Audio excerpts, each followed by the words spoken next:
I'm going to do is switch the emphasis a little bit in this talk from geodesign to the process of geodesign, really from the product to the process. I mean, that's a long-standing relationship, I think, in terms of design, whether we actually design the process of design or whether we design the product in some sense. So I'm going to switch the emphasis to thinking about designers as agents and buildings as agents in that sense. I think there's a lot of synergy with some of the definitions of geodesign. This is a definition from Carl from his book, Framework for Geodesign, where he's talking about design is not a solitary endeavor. Clearly, it's a team effort in some senses. I'd like to extend that to some extent to deal not only with design professions, geographic sciences, but also stakeholders in general, because the problem that I'm going to illustrate this approach to is very much dominated by stakeholders. It may not even be seen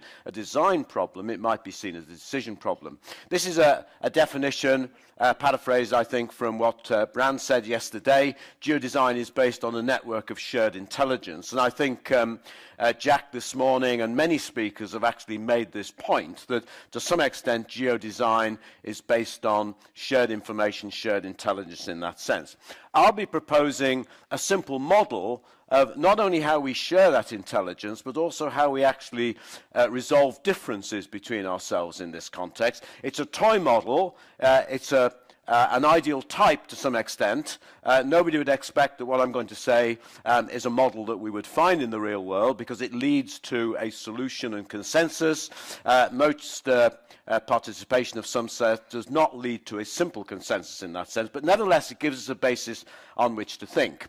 Let me say something to begin with about what are agents. Now, in some sense, because agent-based modeling is a way of thinking about these processes, generally speaking, agents can be any object which is well defined, and it's become significant largely because rather than dealing with aggregates of things with extensive computational power, we're beginning to be able to disaggregate down to the individual or the agent. It can be a person in a literal sense, a building, a land parcel, any kind of atomic unit. Now, I'm well aware that the atom is to some extent, the really interesting things in terms of atoms are actually when you actually dig down inside them, right?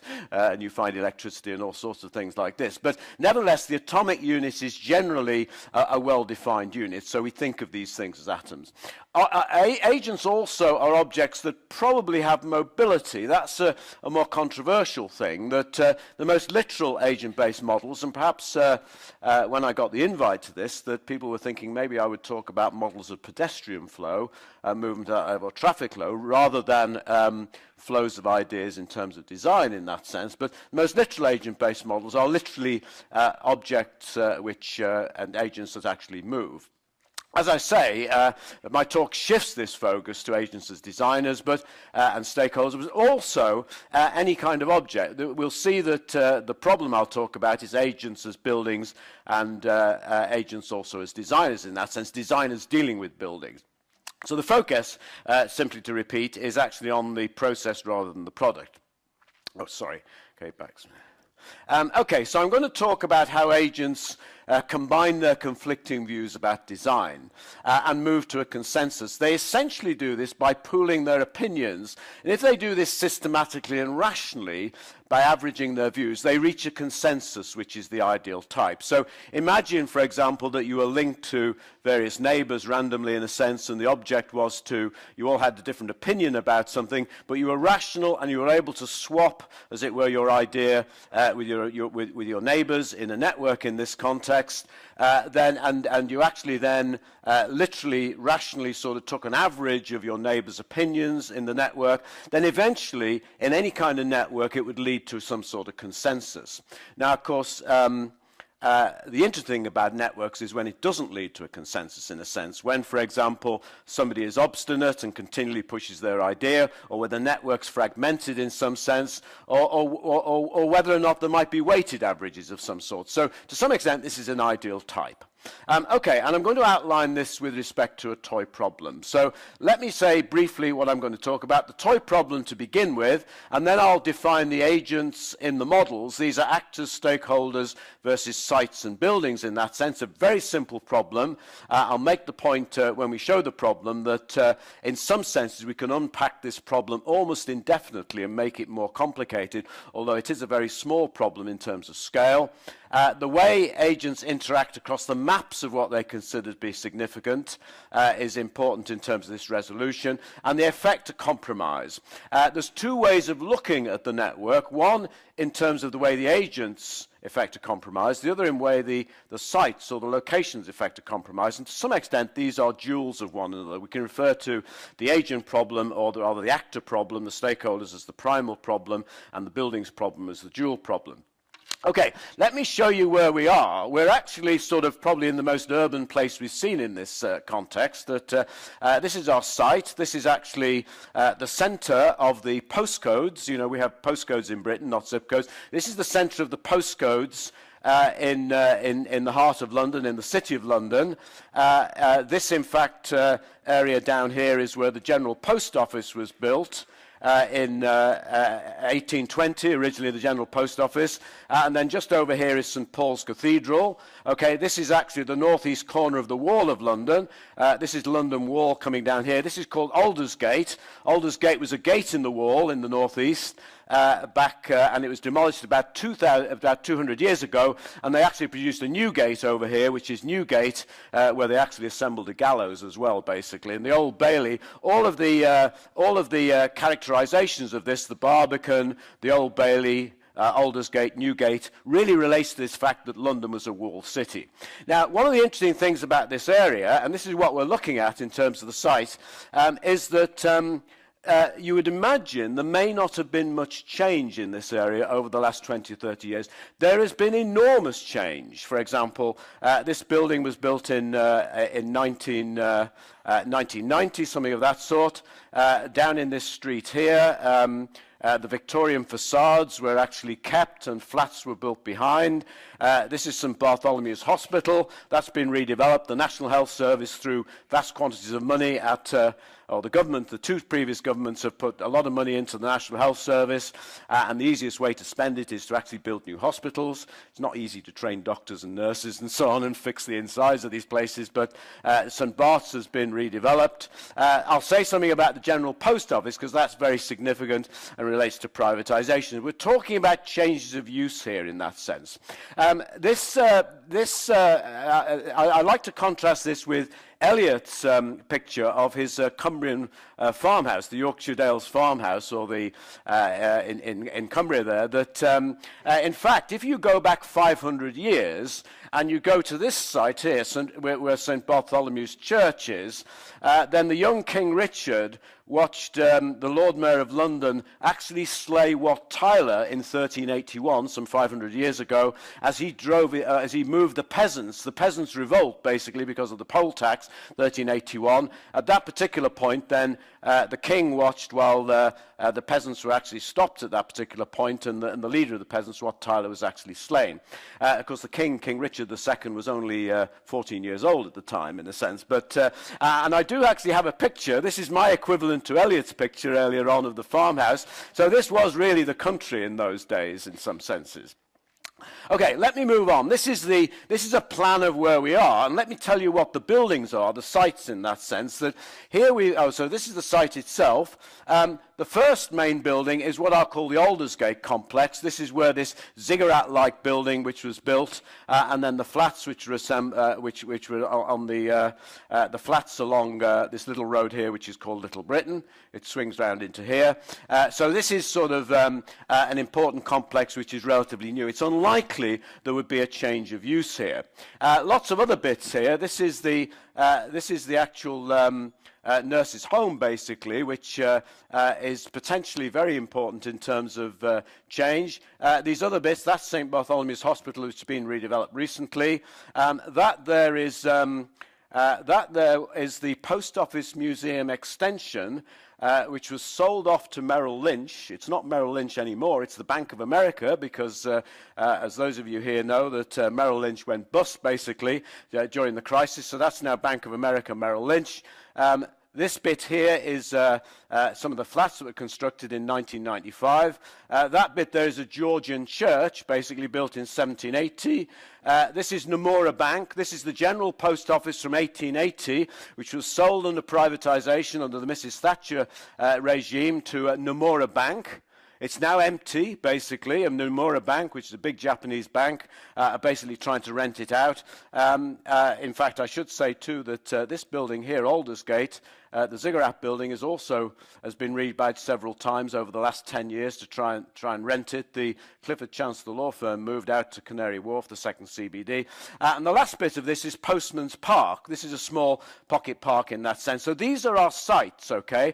And what we're going to do is to simply construct a set of actors, in some sense, who are interested in these sites. It's a toy problem in the sense that we'll build a little network of relationships between the actors and between the sites in that sense. Quickly, to give you an idea, so those are our 8 building sites, basically, or parcels, if you like. This is what it looks like. That's the Ziggurat building. That's the Georgian church. This is the Little Britain, where the flats are behind the Victorian facades. A lot of history here. John Wesley invented Wesleyanism, basically, in one of these buildings in the 18th century. Of course, these were Victorian buildings, basically, the facades, and now have new flats behind. This is Postman's Park, which is the pocket park. This is the view of the north side of Little Britain. And the view, you probably won't be able to make it out, but St. Paul's Cathedral, the dome of it is just here. So it's relatively small scale, but very dense. Again, another view of Little Britain, and a view of the nurses' home in St. Bartholomew's Hospital. And that's a fairly nasty building, basically. And you'll see that when I actually sort of imply my toy problem, that this is the thing that most people would agree about should be changed. And to anticipate it, there is actually planning permission granted in outline by developers for a new block with very expensive flats, like the flats here are really supremely expensive, £1 million plus sort of thing, and mixed use basically in that sense. Interesting questions, all sorts of interesting issues about capitalism and property development and so on in this area. Okay, so these are our actors. So those are the sites: the Aldersgate complex, St. Botolph's, which is the Georgian church, Nomura House, which was the General Post Office, Milton House, which is residential, Postman's Park, Bank of America, Bart's new building and Bart's old building. The old building is the one that I mentioned. And then I've simply indicated 6 stakeholders. Now, of course, we could unpack these stakeholders. There's probably 80 residents in the flats, basically, all of whom have different views about things. The National Health Hospital is the biggest employer in Britain. It's second only to the Chinese army, apparently, in terms of employment in the world, something like that, the National Health. But the National Health, as you can imagine, something as second only to the Chinese army would have quite a big impact in terms of variation within it. So people in St. Bart's would probably not be agreeing with National Health Central or whatever it was. Developers, property speculators, banks. So it's a toy problem in that sense. Okay, let's have a look at how we represent the problem. Those are the sites you see in this context, and these are the agents. And in some senses, what I've done is to assume that the sites represent a map. So if you look at city corporation, what that means is we're talking here about a change of use. When you see a 0, it means that the city corporation don't want a change of use. A 1 means the city corporation want a change of use. So this is our grid. We could think of this as being, we could have intensities of preference in this. We could have suitability, desirability, etc. But we've taken the map, which is those buildings there, and we simply spread it out as a line in that sense. And you can see that the city corporation are quite interested in changing the use of Newmora Bank, because it was the General Post Office until 1980, and now it's empty, basically, being up for rent.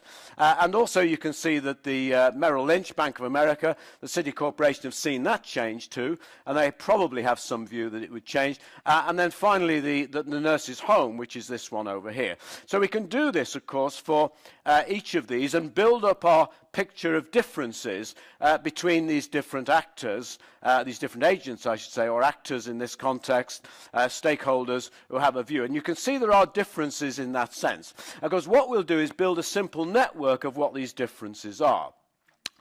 There's our problem again. That's our set of maps, really, strung out in this context in a way which actually shows you. And, of course, we can manipulate this so that we can look at the relationship between the agents, the actors in this context, in terms of the similarities, in terms of how similar their maps are, their maps of desirability for a change in use. Or we could do it the other way around. We can look in the horizontal direction at relationships between the agents, or we can look in the vertical direction as relationships between the sites.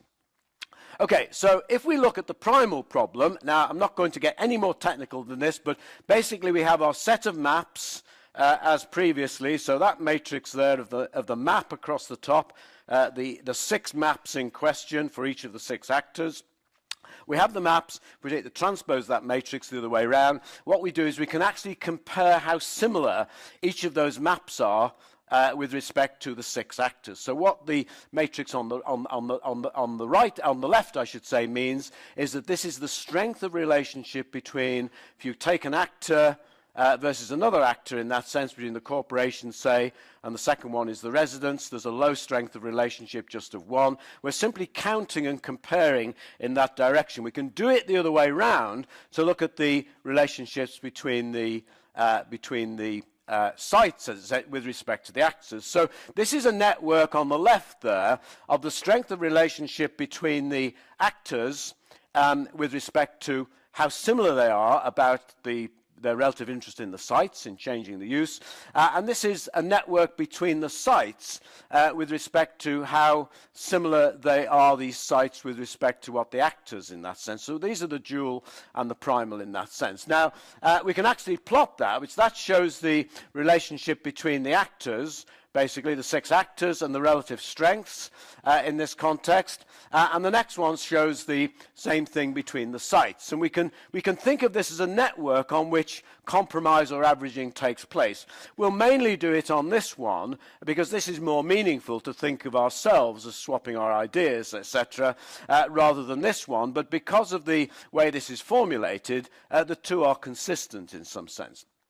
Here's a toy problem. There's our network. What that means, these little fractions are this is a different network, I should say, simply to illustrate what happens. Imagine that we have 5 people and that's our network. What's happening is that actor 5 in the top left, for example, receives the information from actor 3 and actor 1 and acts rationally on it by taking an average. If that process appears in that sense, there's our matrix, our little matrix of interactions, and that's the process of pooling these things and then iterating in a sense, and that's what actually happens. If these are our values of factors for in this instance, the 5 actors, then basically if we effect these irrational compromises, then essentially what happens is the differences are ironed out. Now, of course, the interesting thing is different types of networks, and of course if we were to blow this up into a real problem, we might have thousands of actors and thousands of sites, basically, in that sense, and that's when it really becomes significant, I think, in terms of thinking about problems in this particular context. Okay. These are the network averaging.